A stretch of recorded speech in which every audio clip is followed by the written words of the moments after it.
Olá, bem-vindos a mais um estudo em nosso canal Descobrindo a Espiritualidade.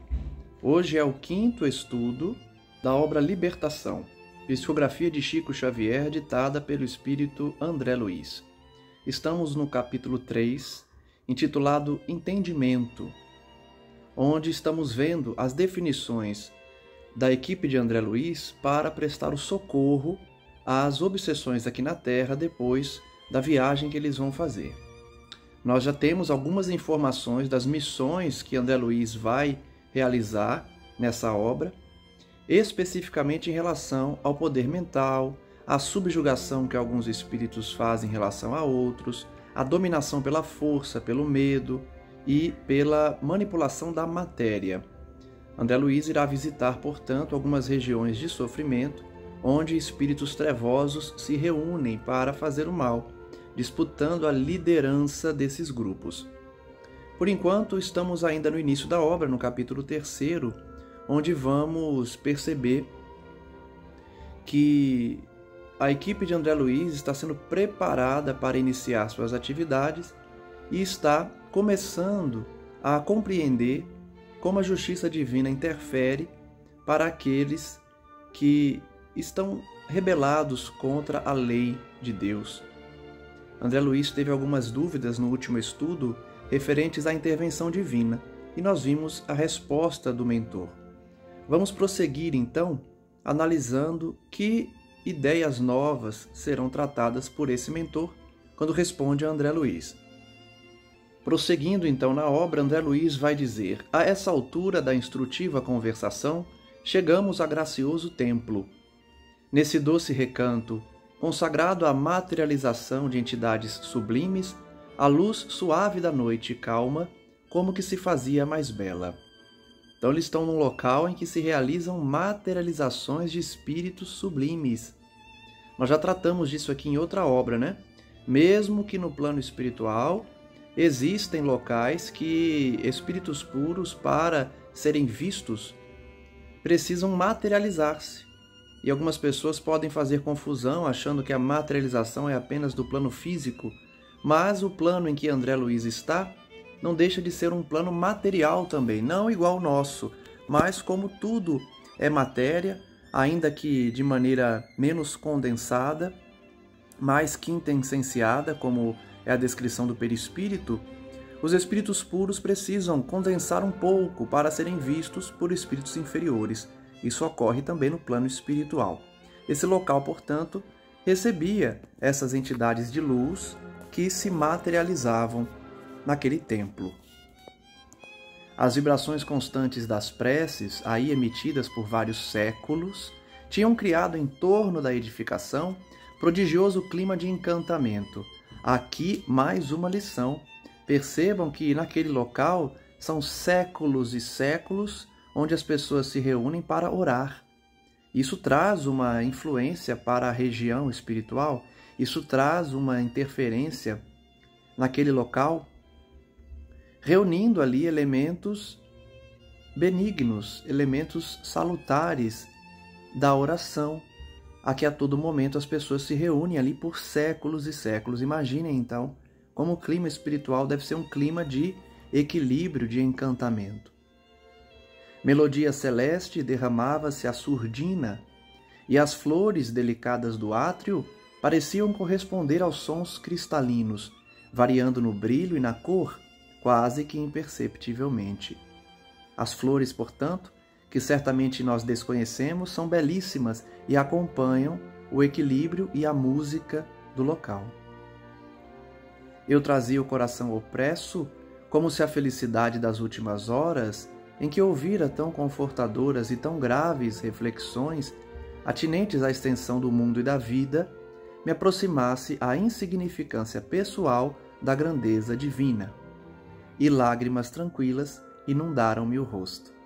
André Luiz nos revela então a emoção dele, porque ele acabou de assistir uma palestra em que ele reconhece a sua pequenez diante de Deus e está sensibilizado ao entrar num templo dedicado à oração, dedicado ao intercâmbio com espíritos puros que se materializam ali. Ele então está emocionado, como é natural, certamente todos nós nos emocionaríamos muito se adentrássemos nesse local. O instrutor tomou-nos à frente e juntos penetramos o jardim que circundava o aprazível santuário. Alguns irmãos adiantaram-se acolhedores. Um deles, o instrutor Gama, que se encarregava dos serviços da casa, abraçou-nos e disse com bondade: chegam no momento preciso.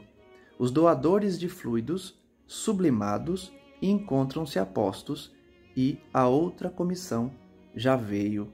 Então vejam que tem espíritos dedicados a doar os fluidos sublimados, ou seja, as energias elevadas de sintonia espiritual com a divindade. E outra comissão também estava ali. Entramos sem detença. Soube de imediato que outro grupo, constituído aliás por duas irmãs, ali se achava com o objetivo de receber instruções de serviço para esferas mais baixas.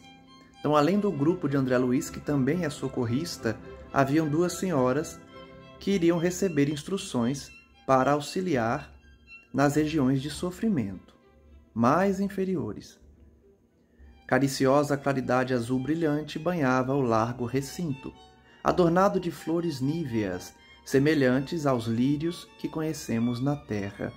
Imagine a beleza do local, né? Não houve tempo para conversações prévias. Em seguida, às saudações ligeiras e cordiais, foi composto o conjunto de oração. Os doadores de energia radiante, médiuns de materialização em nosso plano, se alinhavam não longe, em número de 20. Olha só, 20 médiuns. E aí a gente pode estranhar alguns, né? Como assim médiuns, se eles estão no plano espiritual? Já falamos, né? Que para espíritos superiores se comunicarem em planos inferiores, ainda que planos espirituais, é necessário esse intercâmbio.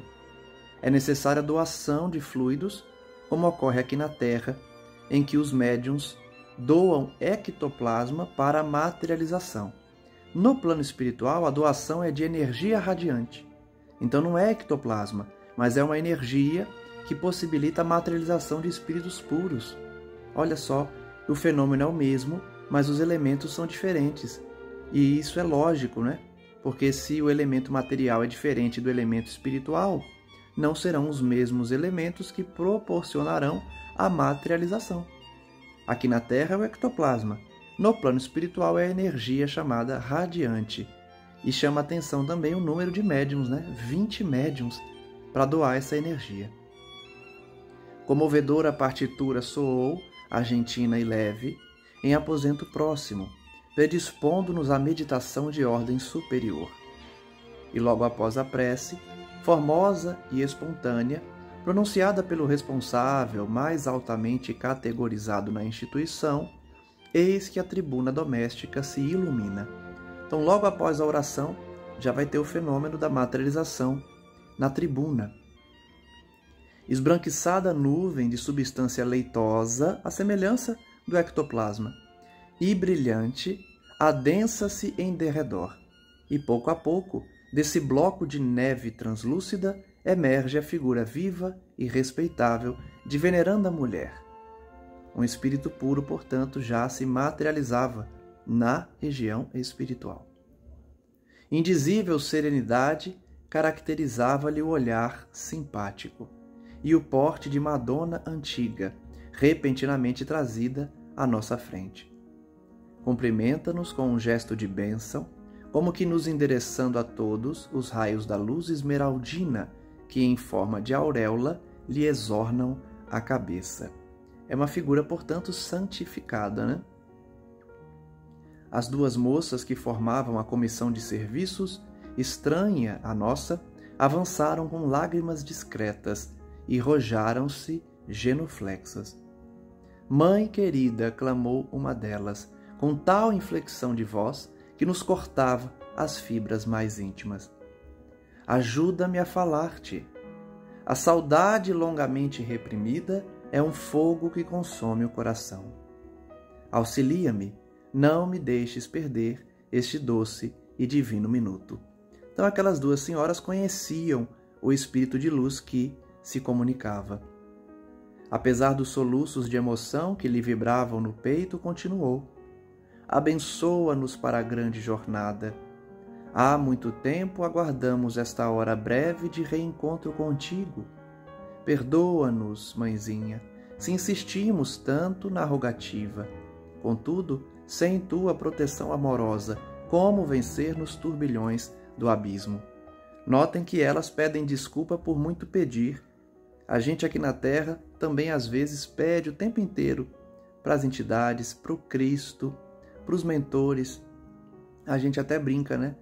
Eles já devem estar sem paciência de tanto que a gente pede. Elas também pediam muito para esse espírito e agora pediam desculpa pela insistência das rogativas.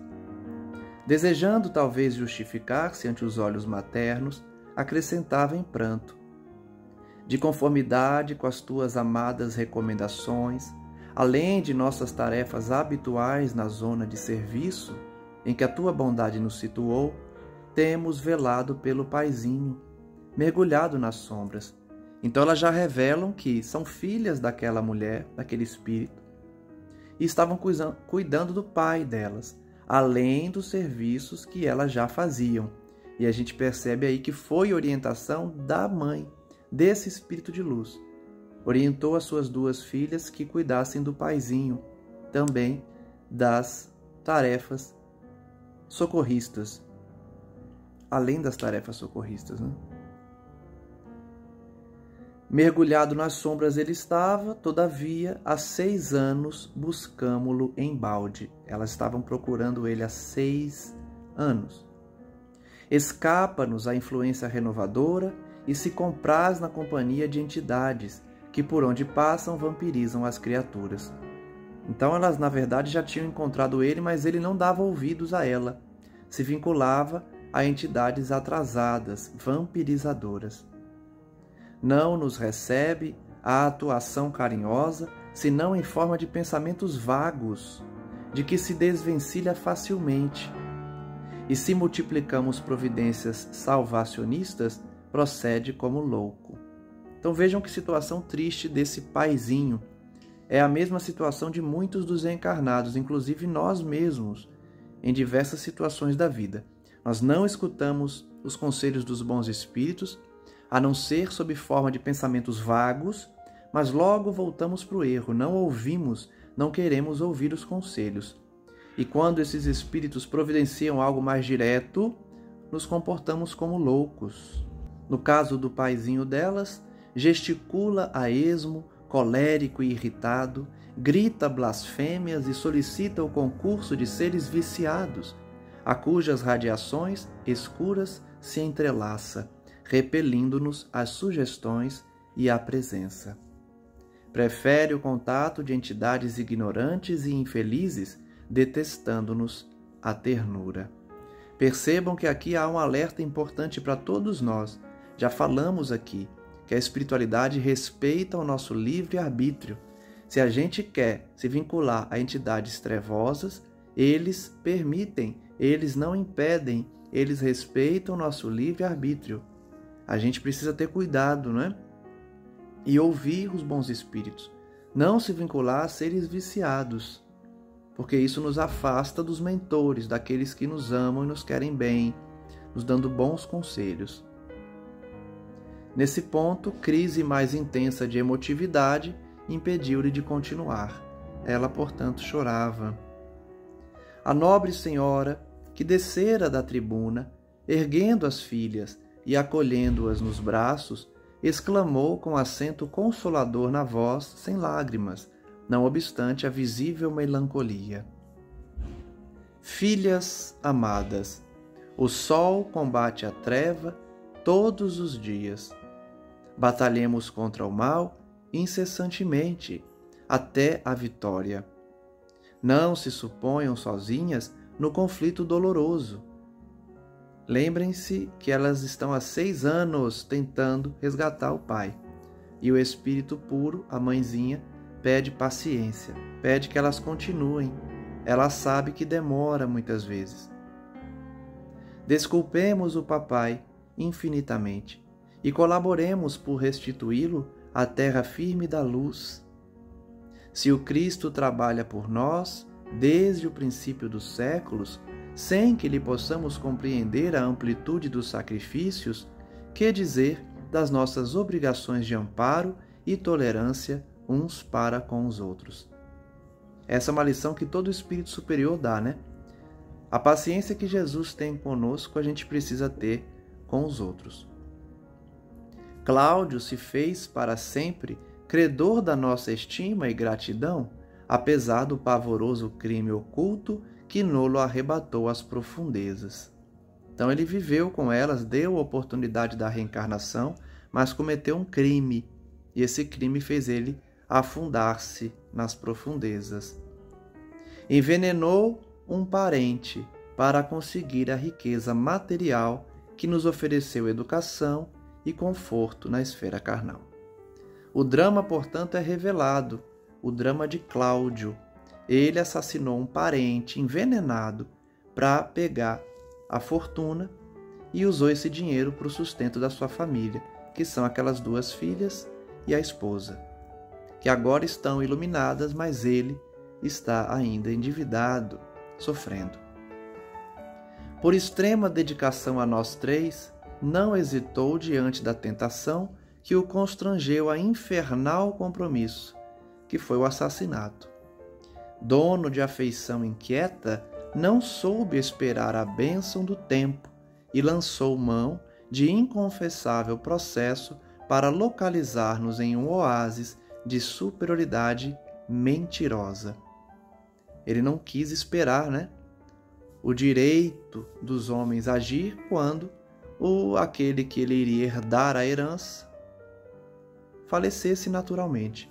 Ele quis antecipar, não soube ter paciência e por isso se utilizou de um crime para iludir-se numa superioridade que não existia.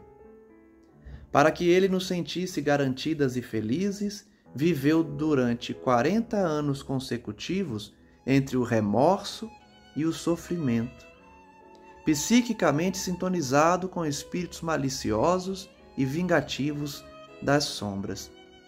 E essa realidade é a que a gente vê nas reuniões mediúnicas, nas obras espíritas, nos relatos dos sofredores.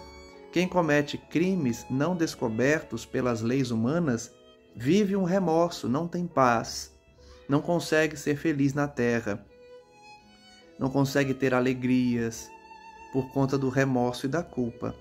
E os obsessores pioram esse quadro. Mas, na realidade, sobre as aflições dele, nos foi possível atravessar a abençoada existência de progresso e conforto, numa casa ditosa e farta, sem sabermos que em nossos alicerces espirituais vivia um ato escuro de assassínio e violência. As 3, portanto, viveram sem saber do crime e tiveram uma vida confortável, fornecida pelo Cláudio, que recebeu os valores depois de cometer um crime, A essa altura, a entidade materializada chorou comovedoramente. Abraçadas as 3, num quadro emocionante e mudo, a mãezinha encontrou recursos a fim de prosseguir.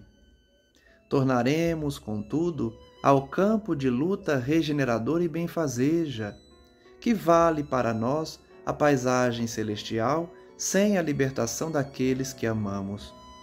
O coração amoroso, atormentado, abdicará do ingresso numa estrela para persistir ao lado de um ente querido em duelo com as serpentes de um charco. Aqui a gente tem a lição de como os espíritos superiores nos amam e não desfrutam de uma felicidade real enquanto seus entes queridos também não se libertaram do erro e do crime. Ela, portanto, não havia como desfrutar de uma paz celestial enquanto seu esposo amado estava sofrendo. Por isso, os sofrimentos eternos não fazem sentido. Se nós, imperfeitos, queremos o bem de nossos entes queridos, ainda que criminosos, queremos que ele pague muitas vezes pelo crime que cometeu, mas não eternamente, como imaginar que Deus condenaria nós, seus filhos amados, diante da sua perfeição, sofrendo pela eternidade? Não faz, portanto, sentido. E ela queria resgatar o seu esposo, ao invés de viver numa estrela de alegrias inefáveis. Poderíamos gozar, porventura, o espetáculo augusto das esferas resplandecentes, ouvindo-lhes a harmonia indefinível numa situação de destaque adquirida à custa daqueles que gemem e desfalecem nas trevas? Certamente essa mãezinha, esse espírito, vai ajudar tanto Cláudio quanto a sua vítima. Isso se sua vítima já não foi auxiliada, né? Que foi a pessoa que ele assassinou para poder adquirir a riqueza. Então ela está dizendo que não consegue ser feliz enquanto vê pessoas que sofrem à custa do ato de Cláudio que levou elas a ter conforto, educação, alegria na terra. Então, como que ela poderia ser feliz se a pessoa que sofreu o crime praticado pelo Cláudio ainda estivesse sofrendo enquanto elas desfrutaram desse dinheiro? Abandonar quem nos serviu de degrau em plena ascensão divina é das mais horrendas formas de ingratidão. E aqui volta o tema, do perdão divino. Se nós, imperfeitos, perdoamos e não abandonamos quem nos serviu de degrau para a ascensão, como imaginar que Deus abandona seu filho ao sofrimento eterno? Isso seria horrendo, seria uma forma de ingratidão inconcebível. O Senhor não pode abençoar uma ventura colhida ao preço de angústias para aqueles que nolas deram. Não há, portanto, como desfrutar de alegrias se ainda temos pendências com pessoas que fizemos sofrer, mesmo que indiretamente, porque elas não foram culpadas. O culpado pelo crime é o Cláudio, mas ela não consegue ser feliz, enquanto o Cláudio sofre e a vítima dele também. Estou convencida de que há mais grandeza no anjo que desce ao inferno para salvar os filhos de Deus, transviados e sofredores, do que no mensageiro espiritual que se dá pressa em comparecer ante o trono do Eterno para louvá-lo, com o esquecimento dos próprios benfeitores. Vejam que reflexão bonita, né? Quem é mais elevado espiritualmente? O anjo que desce dos céus para ajudar quem está no inferno? Ou o homem de bem que quer chegar logo nos céus para ficar louvando o trono do divino? Quem fez o bem e merece estar junto de Deus, não se questiona esse mérito. Mas quem está mais elevado?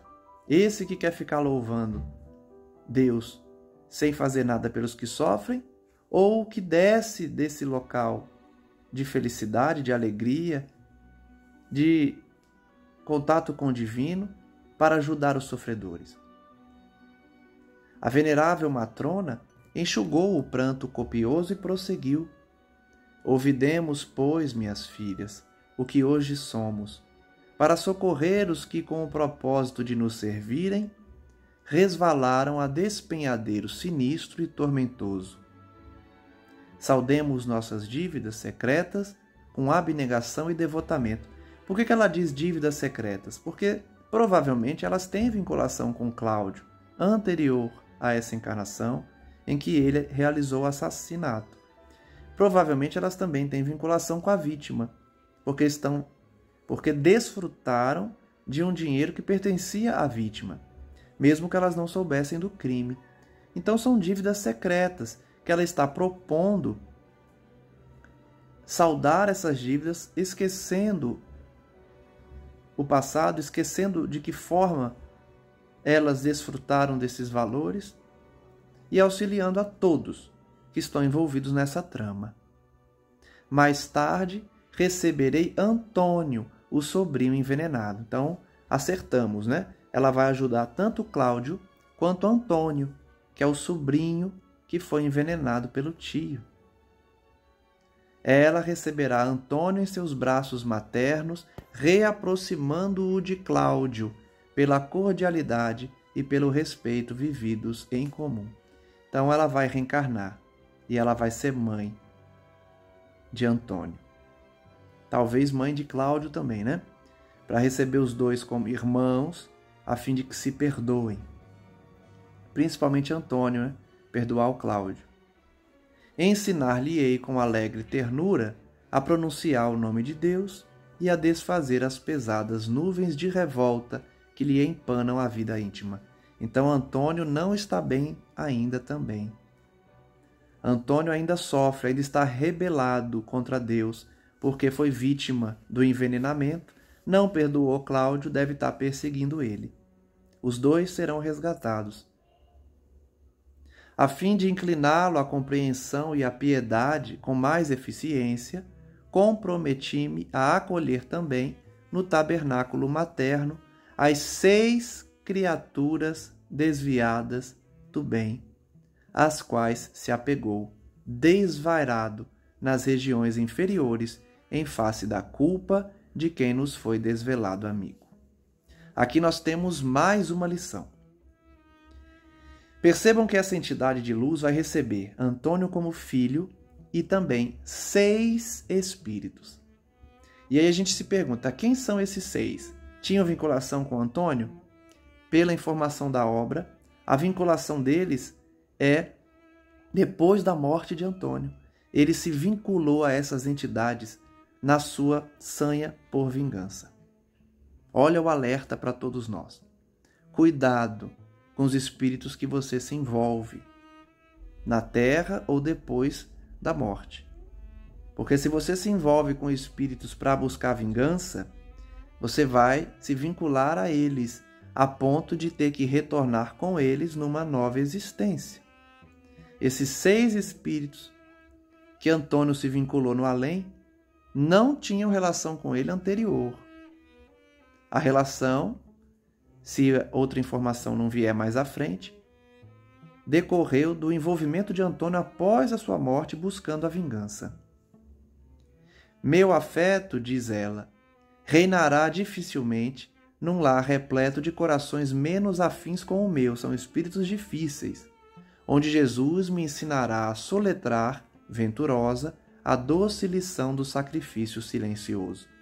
Imagina essa encarnação, receber 7 obsessores, 7 espíritos que estavam perseguindo um outro, que é o Cláudio. Tem que ser um espírito de luz mesmo, porque imagina o que essa mãe vai passar, né? Quantas mães passam recebendo espíritos trevosos como filhos? Um verdadeiro sacrifício silencioso, como ela mesma já sabe. Muitas vezes lidarei com a discórdia e a tentação. Todavia, não podemos acreditar em felicidades de improviso. Olha que frase bonita. Não podemos acreditar em felicidades de improviso. O que isso quer dizer? Ninguém alcança a felicidade fingindo essa alegria, fingindo a aquisição de virtudes. Ninguém atinge a felicidade de improviso. É um caminho árduo, difícil, que exige movimento, exige escolhas, exige ações e condutas do indivíduo. Ninguém alcança a felicidade por acaso, sem querer, de forma indireta. Precisa tomar decisões que vão trazer essa felicidade no futuro como consequência. Conquistaremos, em cooperação abençoada, aquela paz que Cláudio sonhou para nós e que ele próprio não desfrutou. Olha só que bonito, né? Cláudio cometeu o assassinato para dar felicidade às suas filhas e mulher. Uma verdadeira ilusão, né? Ele sonhava com isso, mas não desfrutou dessa felicidade porque foi oriunda de um crime. Para que eu parta, porém, no rumo da reencarnação, é necessário que o papai renasça primeiro. Sem esse marco inicial, não posso atacar o nosso processo redentor em nova fase. Então ela já revela que ela não vai ser mãe de Cláudio. Talvez ela seja irmã dele ou esposa novamente. Porque ela vai receber como filhos o Antônio, que foi a vítima de Cláudio, e 6 obsessores. Ajudemo-nos assim reciprocamente.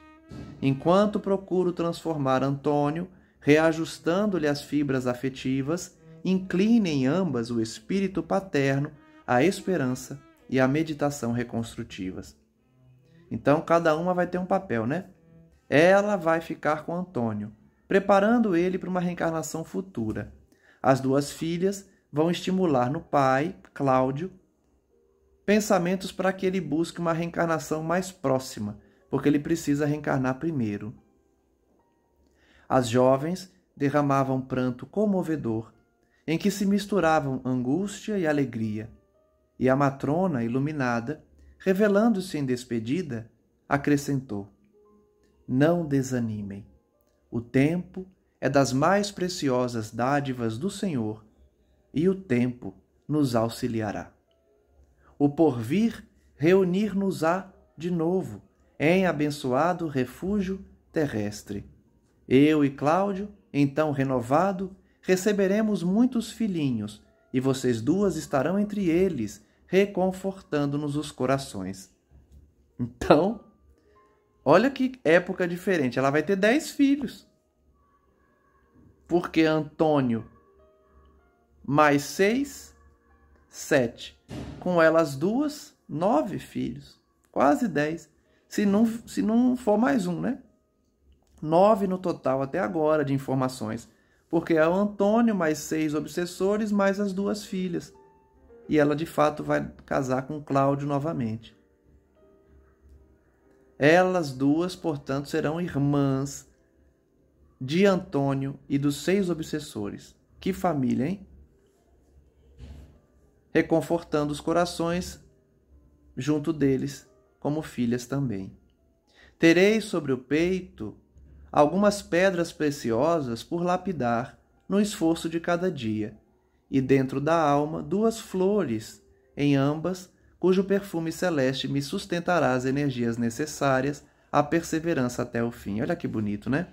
As 2 filhas são espíritos que já querem o bem, então vão ser espíritos que vão ajudar essa mãezinha a trabalhar esses 7 espíritos, esses 8, né? Porque são 7 filhos mais o esposo Cláudio. 7 filhos e o esposo. As 2 filhas vão ajudar a converter esses 8 espíritos. Compensar-me-ão, vocês duas, de todas as canseiras. Quantos filhos são esses filhos que renovam as forças dos pais, né?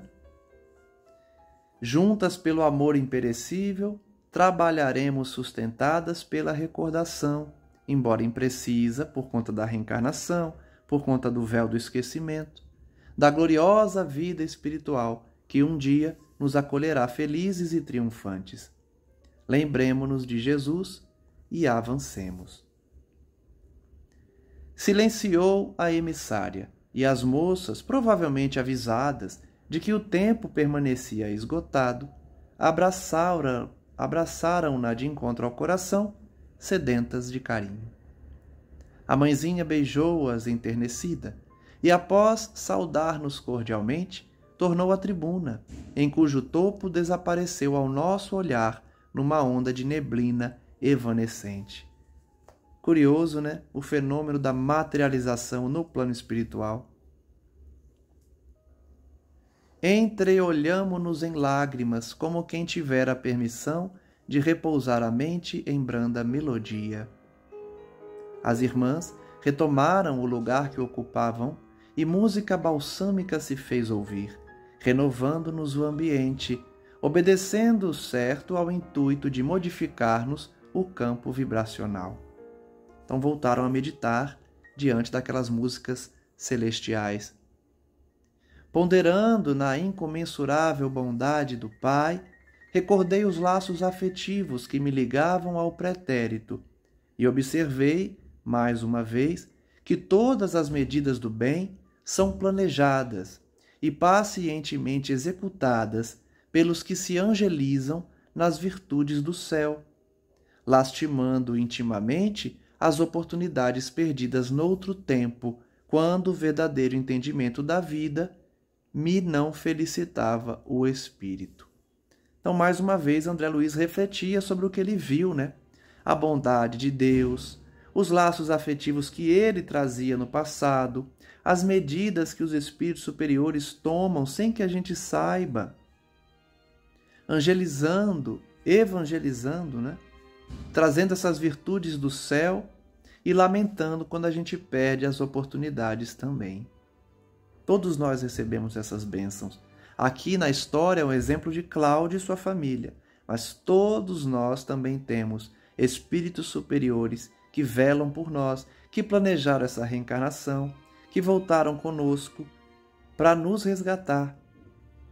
E hoje buscarmos o bem, a caridade, o estudo, como estamos fazendo agora. Ainda não voltara a mim mesmo da salutar divagação, quando outro lençol de alva substância, coroada de tons dourados, se fez visível no alto. Mais uma materialização logo após. Em breves instantes, revestida de luz, outra mensageira surgia na tribuna.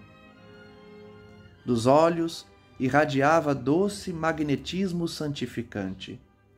Trajava um péplo. Péplo é variedade de túnica feminina de tecido fino, sem mangas e presa ao ombro, usada na antiga Grécia. Olha a vestimenta do espírito que materializou-se, né? Estruturado em fina gaze azul radiosa. E desceu, ereta e digna, fitando-nos suavemente à procura de alguém com interesse particular. Uma entidade de luz, portanto, que estava procurando alguém ali. O instrutor ergueu-se reverente e caminhou na direção dela, qual discípulo submisso. A recém-chegada pronunciou frases de paz, sem afetação, e endereçou-lhe a palavra em tom de infinita ternura. Irmão Gúbio, agradeço-te o concurso dadivoso. Creio haver chegado, efetivamente, o instante de aceitar-te a ajuda fraterna em favor da libertação de meu infortunado Gregório. Chegamos à personagem principal da obra, no sentido de resgate, né, que é Gregório. É um espírito muito difícil que a gente vai ver nessa obra. Mas conhecemos então o espírito de luz que pediu o auxílio de Gúbio para resgatar Gregório. Espero há séculos pela renovação e penitência dele, olha só. Um espírito certamente de uma mãe, o espírito que ama muito Gregório, esperou por séculos até que ele tivesse apto para começar a resgatar, para começar o resgate dele. Impressionado pelos imensos recursos do poder no passado distante, cometeu hediondos crimes da inteligência. Internado em perigosa organização de transviados morais, especializou-se depois da morte em oprimir ignorantes e infelizes. Por isso que a gente viu no início da obra, né? Que André Luiz vai trabalhar temas como força mental, manipulação da matéria, subjugação de espíritos inferiores por outros espíritos mais inteligentes, porque tudo isso Gregório faz. É um espírito intelectualizado, poderoso na magia, na manipulação da matéria, que domina um grupo de espíritos trevosos e faz sofrer muitos espíritos culpados.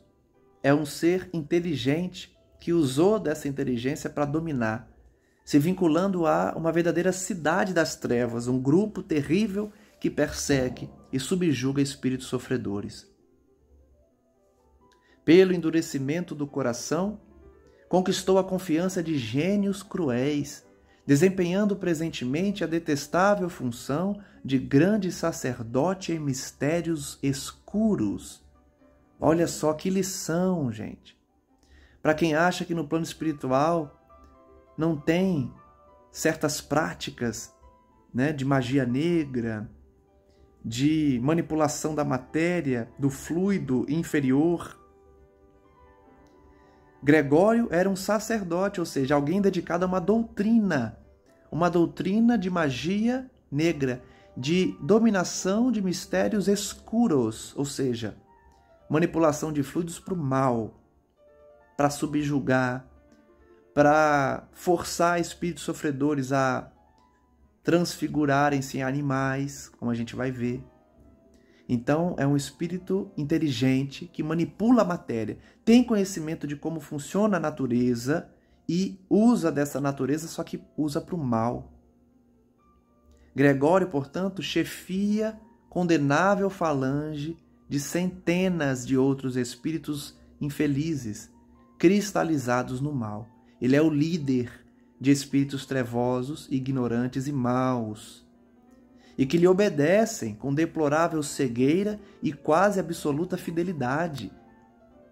Ele é um líder perigoso, é um líder que conquista espíritos trevosos, certamente pelo carisma, pelo poder, pela força que ele tem em realizar essas magias. Agravou o passivo de suas dívidas clamorosas trazidas da insânia terrestre, ou seja, ele já tinha feito mal na terra, desencarnou e continuou fazendo mal, agravando a sua situação no além. E vem sendo instrumento infeliz nas mãos de inimigos do bem, poderosos e ingratos. Sempre tem alguém acima, né? Alguém mais trevoso que Gregório. Usa ele para continuar com seus planos maléficos. Sempre tem uma organização pior, né? Por cima, por detrás daqueles que estão à frente da liderança do mal. Há 50 anos, porém, já consigo aproximar-me dele mentalmente. Olha só, gente, como funciona o tempo. A gente está estudando no Livro dos Espíritos, semanalmente, a questão das sensações, do tempo que os espíritos passam, né? A noção que o tempo tem para os espíritos. Aliás, a noção que os espíritos têm do tempo. E nós vimos no estudo de ontem que o tempo é relativo. E dependendo de onde você esteja analisando o tempo, ele pode sequer existir, porque quando nós pensamos no ontem ou no futuro, transformamos esse pensamento no presente. Então tem espíritos que estão há milênios no mal, no atraso, vagando sem rumo, milênios.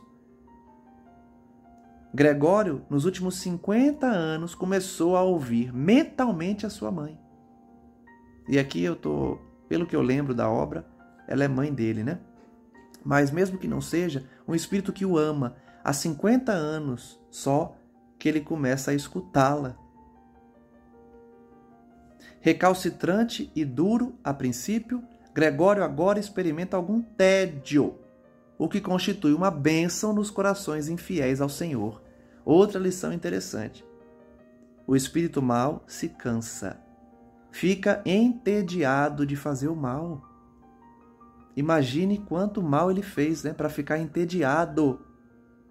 Esse tédio, no entanto, foi bom, porque com o tédio ela pôde se aproximar dele para tentar mudá-lo. Já lhe surpreendo no espírito rudimentos de necessária transformação. Vejam como ela é elevada.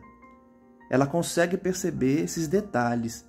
Gregório está começando a se transformar. Deve ser de uma maneira muito singela, que a gente não perceberia, mas ela percebe. Ainda não chora sob o guante do arrependimento benéfico e parece-me longe do remorso salvador. Entretanto, já duvida da vitória do mal. Olha só, que bonito que é, né? A providência divina.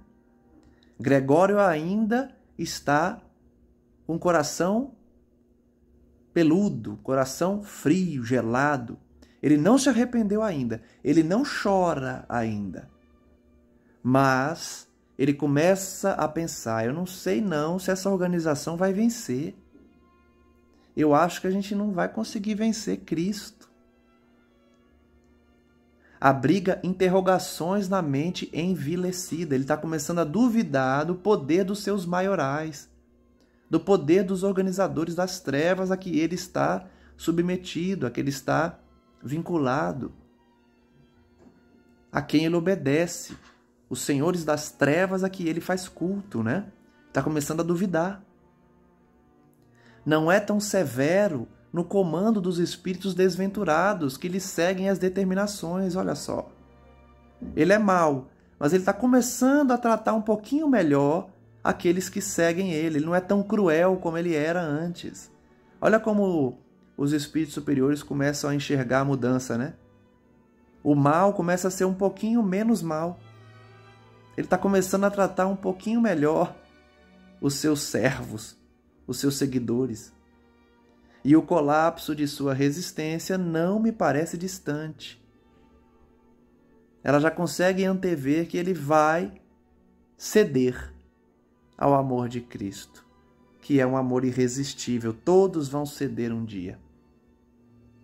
Nesse instante, notei que a venerável matrona derramava lágrimas discretas, que lhe deslizavam na face como sementes de luz. Que bonita ela deve ser, né? Chorando por Gregório, feliz por perceber que ele está mudando. Que bonito esse coração, né? Parou por alguns momentos, controladas pelas reminiscências dolorosas, e continuou. Irmão Gúbio, perdoa-me o pranto, que não significa mágoa ou esmorecimento. Na pauta do julgamento humano comum, meu filho espiritual será talvez um monstro. Para mim, contudo, é a joia primorosa do coração ansioso e enternecido. É o coração de mãe, né? A terra, todos nós, enxerga Gregório como um monstro, porque ele deve fazer muita maldade. Ele deve ser muito ruim, né? Na época que esse livro foi concebido, né? Ele devia ser muito cruel, mas para o olhar da mãe, é uma joia primorosa. É o seu filho espiritual. Mesmo sendo cruel, ela tem esperança, ela luta por ele, ela está presente para convencê-lo e um dia consegue resgatar, um dia consegue tocar o coração. Por isso que eu digo que esse amor é irresistível. Quando o espírito se vê diante de um ser que o ama dessa forma, ele não resiste. Nenhum espírito inferior resiste quando entra em contato com esse amor, em que todos veem um monstro, um espírito trevoso, terrível e mau. A mãe vê uma joia. Penso nele qual se houvera perdido a pérola mais linda num mar de lama. E tremo de alegria ao considerar que vou reencontrá-lo. Que amor, né? Todos nós temos alguém que nos ama assim, viu?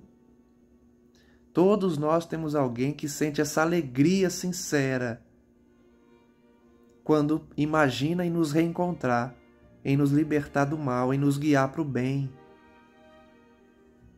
Esse amor que a gente vai atingir um dia. Não só senti-lo, como amar também os nossos filhos espirituais. Não é paixão doentia que vibra em minhas palavras, é o amor que o Senhor acendeu em nós desde o princípio. Todos nós temos esse amor.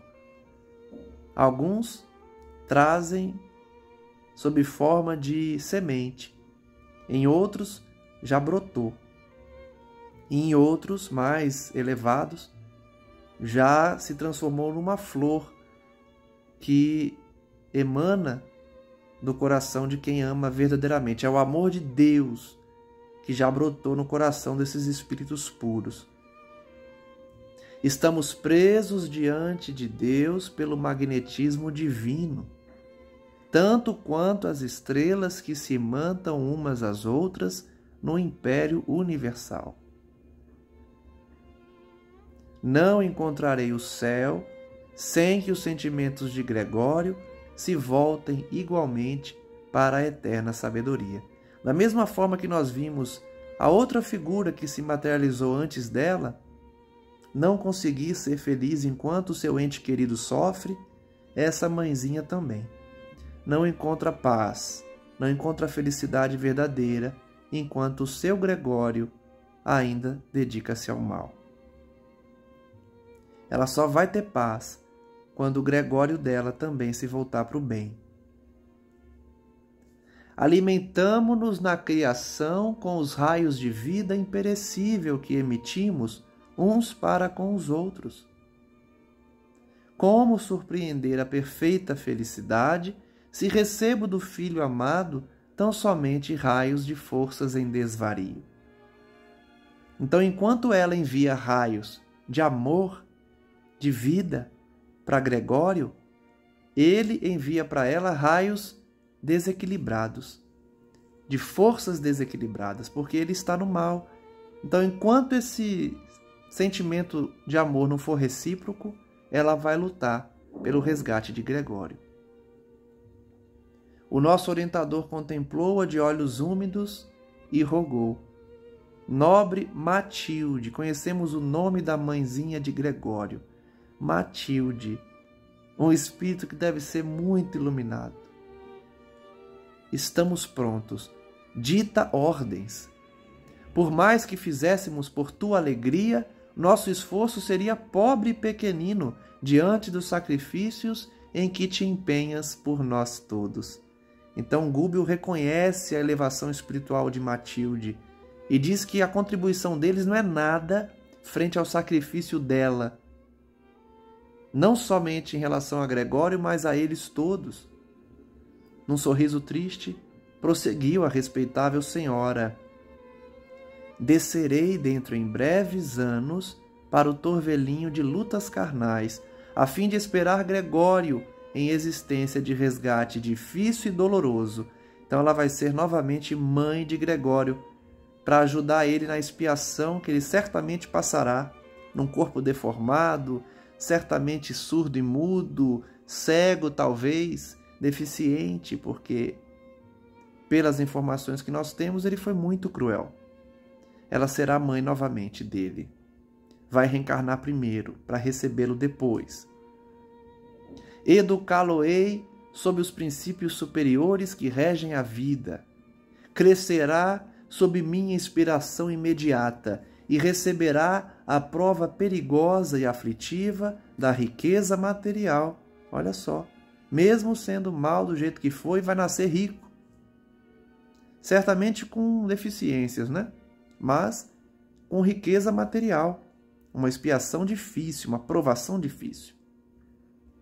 É de nosso plano que ele acolha no curso do tempo, em labor gradativo, a extensa legião de servidores viciados que hoje o seguem.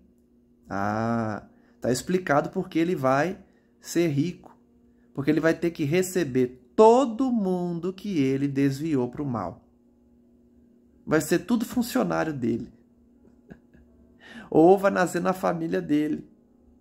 E ele vai ter que sustentar e redirecionar esse povo todo que ele desviou. Por isso que ele vai ser rico, porque ele vai ter uma família grande. Servidores viciados que foram desviados pela ação dele, que seguem, que obedecem, para que ele possa encaminhar cada um deles, tanto os possivelmente encarnados quanto os desencarnados, através do carreiro de santificação pela disciplina benéfica em construtivo suor. Ou seja, Gregório vai trabalhar muito e vai ter que direcionar seus filhos, seus parentes, seus funcionários, encarnados ou desencarnados, para o bem, para a disciplina. Padecerá calúnias, vilipêndios, vai sofrer. Será muita vez humilhado à face dos homens. Triunfará nos bens efêmeros e nas honrarias mentirosas, ou seja, terá dinheiro, terá destaque social, mas vai sofrer traições. Receberá no desdobramento da tarefa salvadora tentações de toda espécie, que lhe serão desfechadas pela colônia de ignorância, perversidade, delinquência, a que atualmente se filia. Então, os próprios seguidores vão se transformar em perseguidores dele. Muitos não vão aceitar a reencarnação dele e vão trazer complicações para essa encarnação. E conhecerá, depois de experiências inquietantes, a deserção dos falsos amigos, o abandono, a miséria, a enfermidade, a velhice e a solidão. Então ele vai nascer rico, vai desfrutar dessa riqueza, vai ter que encaminhar muito espírito, mas no fim da vida vai sofrer o abandono daqueles a quem ele se dedicar e vai certamente desencarnar na pobreza, depois de passar necessidades. Porque ele fez muita maldade, plantou muito mal, vai ter que colher. Apegar-se-á profundamente ao meu carinho, na infância, na mocidade, na madureza. Como sempre, né? O amor de mãe vai guiá-lo. Entretanto, na colheita de provações mais duras, tê-lo-ei precedido na viagem do túmulo. Então ele vai perder a mãe a certa altura da vida e vai ter que enfrentar sozinho os maiores desgostos. Nessa época, porém, que pressinto de tão longe, meu coração materno, embora na esfera espiritual, encorajá-lo-á passo a passo na direção do esperado triunfo. Ela já sabe que anos depois, quando desencarnar, vai continuar ajudando e amparando ele. Nas amarguras e desilusões que o ajudarão a reestruturar e aperfeiçoar os poderes da mente, minha voz de amor eterno será por ele registrada com mais precisão. Então, pelo sofrimento, ele vai conseguir ouvir melhor sua mãe depois de uma vida inteira de expiações. E vejam que ele vai reeducar o seu poder mental, porque ele usa a mente dele para o mal. Ele tem conhecimento, ele tem poder para mexer com essa magia, com essa força sombria. Ele vai ter que reeducar, usar essa força mental para o bem. Até lá, porém, Gúbio, compete-me trabalhar muito e sem desânimo, com o incessante aproveitamento das horas. Moverei as cordas da intercessão sublime, mobilizarei meus amigos, rogarei a Jesus fortaleza e serenidade. Como toda mãe, vai pedir a ajuda de todo mundo para o seu filho.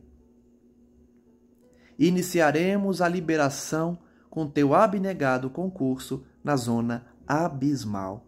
Ou seja, a equipe de André Luiz, para ajudar essa senhora e ajudar Gregório, vai mergulhar nos abismos em que ele se encontra. A veneranda mensageira fez ligeiro intervalo e, concentrando o olhar sobre o nosso instrutor, aduziu com nova inflexão de voz. Atenderás Margarida, que te foi filha amantíssima e que a Gregório ainda se encontra imantada por teias escuras do passado. Então, olha, como que a equipe de André Luiz vai ajudar Gregório? O mentor Gúbio, que certamente já tinha essa vinculação anterior, vai ajudar Margarida, um espírito que estava vinculada a Gúbio no passado, mas que agora está presa nas teias junto a Gregório. Gúbio, portanto, ajudará com o devotamento materno dessa senhora, Matilde, para que na alma dele se converta a subelevação em humildade e a frieza em calor. Então vai procurar cultivar nele sentimentos de humildade e calor no coração. Encontrando-o, veste a capa do servo prestimoso e fala-lhe em meu nome. Eles vão numa missão direta de um espírito superior e vai falar em nome dela na frente de Gregório. Sob o gelo que lhe cristaliza os sentimentos, descansa inapagada a chama do amor que nos une para sempre. Então, mesmo na crueldade de Gregório, ele tem o amor pela mãe dele, esse espírito tão belo. Disponho agora da permissão de fazer-me sentir e acredito que a face de tua amorosa tarefa mover-se-lhe-á o espírito endurecido. Então, é uma somatória de providências, né? A Margarida vai ter função nisso, o Gúbio vai ter função nisso, e quando ele estiver frente a frente a Gregório, ela vai se fazer sentir mais diretamente no coração dele. Isso vai ajudar no processo de conversão, como a gente vai ver. Ele vai sentir a mãezinha, porque agora ela tem autorização para se fazer sentir de uma maneira mais presente. E com isso, o Gúbio vai conseguir auxiliá-lo mais diretamente quando estiver lá, frente a frente a Gregório. Encerramos assim mais um estudo refletindo sobre essas lições tão importantes de hoje em relação à materialização dos espíritos no além, em relação ao amor dos espíritos puros frente aos seus filhos espirituais, a bela lição da mãe de Gregório, a Matilde, que é um espírito elevado e tomou todas as providências para o resgate do seu filho. E vamos, nos próximos estudos, acompanhar como será essa visita de André Luiz a essas regiões para que possa auxiliar também Gregório. Certamente vamos acompanhar outros casos e compreenderemos como André Luiz e sua equipe chegará frente a frente a Gregório para tocar-lhe o coração.